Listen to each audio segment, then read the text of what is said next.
In this video, we're introducing a new, smaller version of this, our M104 EPS stylus foam cutter. We are the original designers of this highly accurate machine, which was designed primarily for the construction industry. Although it has been copied by others, none compare to the rugged, versatile features of our original M104. Our new lightweight design, featured in this video, will quickly expand the ability of small packaging firms to satisfy even the most demanding customers. It will also offer unlimited options to those interested in quickly cutting accurate shapes out of EPS foam. We offer everything from construction plans to complete units ready for shipping and quick assembly by the end user. If you are interested, please send your inquiry to the email address offered at the end of this video. Now, on to the assembly and operation of our new M102 EPS foam shape cutter.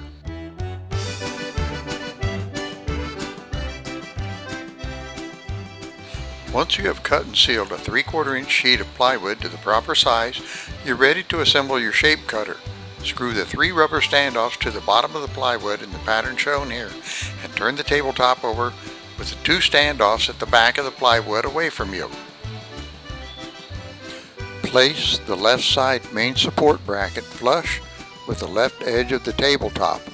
Make certain it is also flush front and back. Using a Phillips screwdriver or cordless drill with the proper Phillips tip, insert and snug up the 6 10 by 3/4 inch screws. After aligning the right side main support bracket, insert only a couple of screws to hold the bracket in place. Remove the tape holding the plastic shoulder grommets in place. These function as bearings for the primary arm assembly. Check to make sure they are inserted flush into the brackets. Raise the primary and secondary arm assembly so that the electric cord is to the left side bracket, which has been secured with all 6 screws. Insert the 1/2 inch rod into the grommet on the left side first, then do the same on the right. Install the remaining number 10 by 3/4 inch screws into the right side bracket to secure it to the tabletop. Slide one of the 2 plastic spacers onto the left side rod, then the shaft collar with the Allen set screw. Make certain the arm assembly is snug against the inside of the grommet and snug up the set screw. Now do the same on the right side.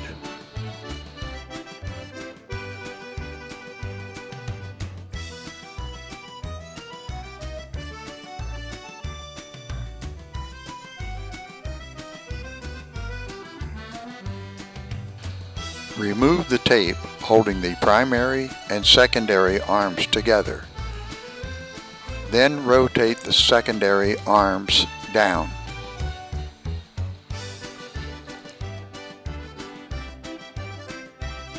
Remove the stylus pin and install it in the arm opposite of the cutting wire.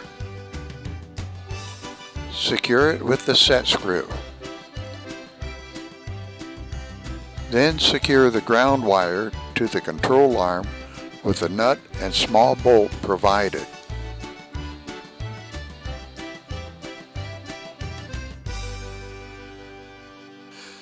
Next, install the support bracket for the power supply using the 1/4 inch bolt provided. Do not tighten the bolt until the lower number 10 by 3/4 inch screw is installed. Then tighten both securely.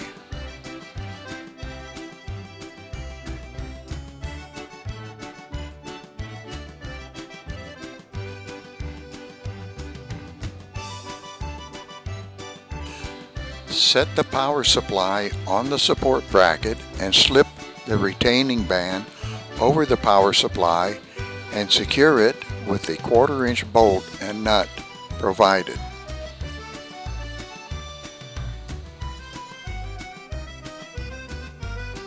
Once the power supply is secure, make sure it is not plugged into an outlet or extension cord. Then plug the cord from the secondary arm into the outlet on the power supply. Check to make sure the dial is turned to 0, then plug the power supply into a 120 volt outlet or extension cord. Now turn the power setting to 30 volts. Next, we will set up the cutting surface. Use 2 spacers, such as a 2x4 shown. Clamp an ordinary square to the aluminum angle as a vertical cutting guide.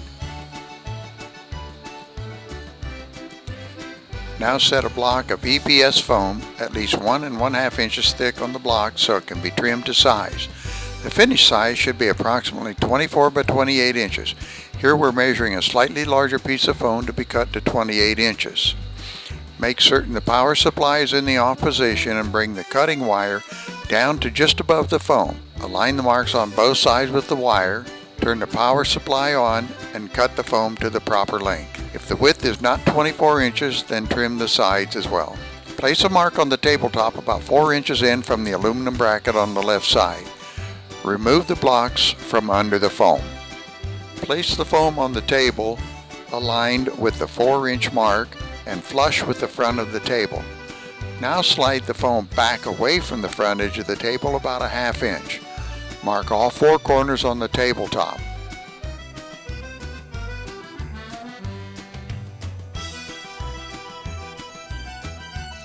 Contact adhesive compatible with EPS foam is usually available in spray cans, which can be used to secure the foam to the tabletop.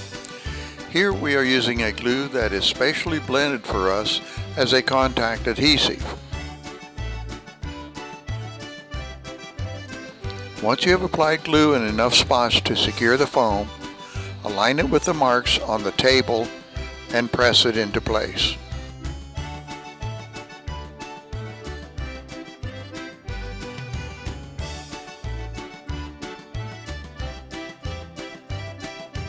Next, we will trim off the excess foam to create a perfectly aligned platform.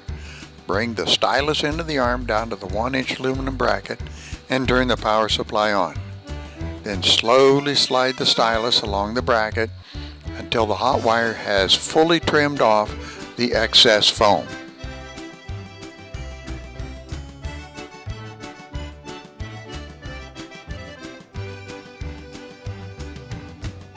We now have a surface upon which to place foam for shaping, which is perfectly parallel with the 1-inch guide bar. Next, we are going to demonstrate the versatility of the shape cutter by creating a packaging solution for 2 1-gallon paint cans. We have designed this packaging to fit a 36-inch by 12-inch by 12-inch corrugated cardboard shipping box. We begin with a pattern cut from 1/8 inch plywood. We have also added 1 inch to the bottom of the pattern to allow for the 1-inch foam bed on the cutting table. After securing the pattern to the guide bar with a screw, we align the foam block with the cutting wire as the stylus rests against the front edge of the pattern. Once it is properly aligned, we turn on the power and follow the pattern with the stylus pin. When the cutting wire has cleared the other end of the pattern, we turn the power supply off and remove the upper piece of foam to reveal a perfectly shaped piece of packaging. Since we only need enough length to equal the height of a 1-gallon can, we mark and cut 2 pieces to length. After trimming 2 pieces of foam to 2 by 12 by 18 inches, we have a complete set of packaging which assures in this demonstration that the 2 1-gallon cans will reach their destination without damage. Another feature of our complete kit is a setup which allows you to quickly and accurately create a cutting wire the proper length. First, remove the 2 steel pins located in the recess at the back of the tabletop and insert them into the 2 holes provided. Wrap about 2 inches of the high-pro cutting wire around the pin and then around the wire itself 6 times. Do the same on the other end as well. Once you've done that, trim off the excess on both ends.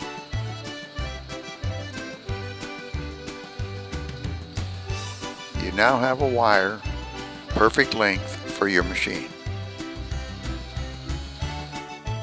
If you would like further information on how to obtain obtain one of these foam-shaped cutters, simply email us for a complete price list.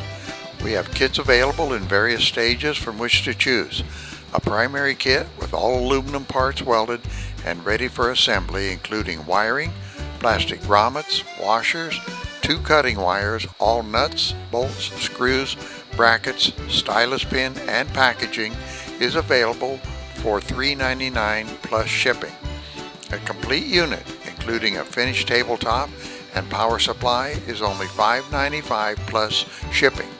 To save on shipping costs, we recommend you purchase the 3/4 inch tabletop material locally, although it is available with a complete kit.